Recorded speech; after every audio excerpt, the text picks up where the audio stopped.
A year ago today, Rachel Notley and the NDP swept into power in Alberta. There are so many reasons why this happened. It was a perfect storm of revulsion for 4 decades of PC rule led by Jim Prentice and distrust for the Wild Rose after their former leader, Danielle Smith, and several other Wild Rose MLAs betrayed the party and the province by crossing the floor to the Prentice PCs. The NDP benefited from the division and chaos on the right and surged into power with a caucus full of inexperienced rookies. Some of these rookies never bothered to campaign at all or door knock. Some even still lived at home with their parents. Some had never had a real job. Some, like MLA Rod Loyola, worship former Venezuelan dictator Hugo Chavez. Long live Hugo Chavez. Long live the values that he stood for. Compañero Presidente Hugo Chavez. And even our Premier Rachel Notley wears a watch with the face of the murderous Cuban communist revolutionary Che Guevara on it. It's appalling and it's crazy. And this mix of radical leftist ideology and real-world inexperience has been catastrophic for my province. And today, on this anniversary of the election of the worst government Alberta has ever had, I'm going to give them a report card. I'm going to be grading the NDP on social studies, math, and science. For social studies, the NDP get an F. The NDP slept in the day the teacher covered the Charter of Rights and Freedoms. Under Section 2 in the Charter, it reads, everyone has the following fundamental freedoms. A, freedom of conscience and religion. B, freedom of thought, belief, opinion, and expression, including freedom of the press and other media of communication. C, freedom of peaceful assembly. And D, freedom of association. There you have it. Freedom of the press is a fundamental right in Canada. Now, the NDP didn't know that when they used an armed sheriff to throw little old me off the legislature property. Here. Do you have accreditation for today's event? We already spoke to Darcy Henton. He said there should be no problem to come in. What? Sorry, why is that? Then the NDP got a Justice Ministry lawyer to send our rebel lawyer a letter banning the rebel from any government events. Worse still, the NDP tried to resolve the subsequent dispute with us about access by hiring a retired journalist as an arm's-length contractor. Her name is Heather Boyd. She was contracted to sort out all sorts of issues and hold the constitutional hot potato the government created for her at a taxpayer cost of $10,000 for a couple weeks' work. Well, the NDP didn't tell anyone that Heather Boyd had applied for a job in the Public Affairs Bureau working for Rachel Notley at the very same time as she was deciding what to do with us pesky rebels. Hell of a job interview, don't you think? The NDP also get an F in social studies for attacking farmers with their farm unionization law, Bill 6. The NDP are forgetting history. It's in the DNA of farmers to not ever go kindly into being under the government's thumb. This is from the kulaks, the capitalist farmers who resisted nationalization of their lands in the Soviet Union, to the farmers across Western Canada who rallied, protested, and even went to jail to fight against the Wheat Board. Farmers are against government dictating how their businesses are structured. And the NDP didn't know that. The NDP were caught off guard by the uprising of rural Alberta against Bill 6.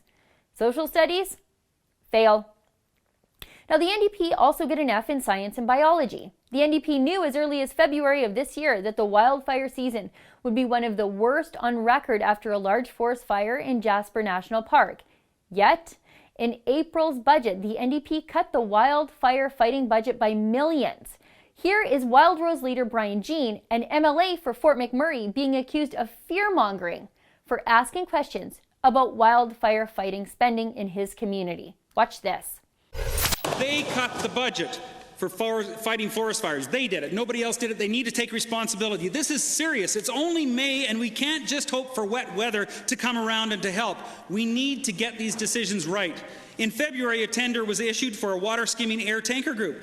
On April 29th, this government cancelled the tender. All water skimming aircraft currently contracted are from Abbotsford, BC-based Conair. Can the Premier please explain right now to Albertans why this contract was scrapped and why we are settling for slower, short-range, small, less-capacity water tanker aircraft? Every resource that is required is being dedicated to this fire, Mr. Speaker, and the members opposite should stop the fear-mongering. We are concerned about getting the job done in Fort McMurray. We are not interested in engaging in political grandstanding and fear-mongering. Now, Jean's own home burned down later on that same day after that exchange. What a despicable thing for Rachel Notley to have said to him. Now, the NDP also get an F in science for thinking that taxing carbon will change the weather. The oil sands contribute only 5% of Canada's greenhouse gas emissions, and only 0.1% of global greenhouse gas emissions. If we can even concede that the greenhouse gas emissions are affecting the weather, Alberta just doesn't produce enough greenhouse gases to have anything to do with it.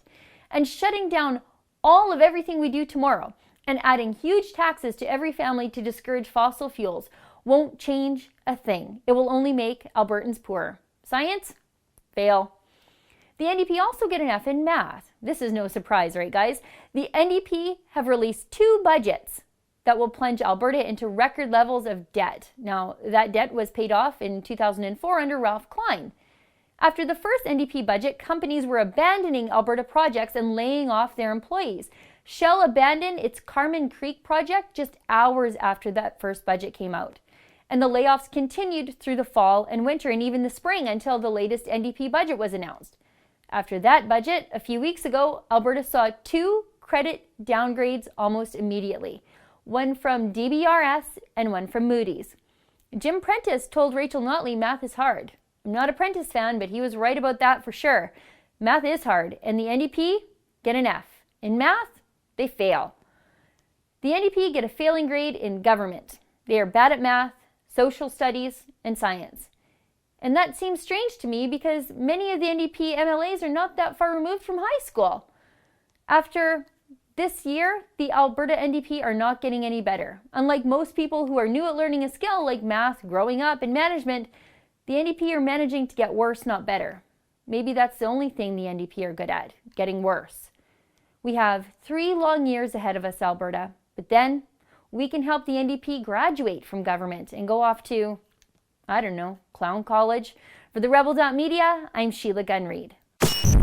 Thanks for watching. Click here to never miss a Rebel update. Want even more of the Rebel? Well, click here to become a premium member.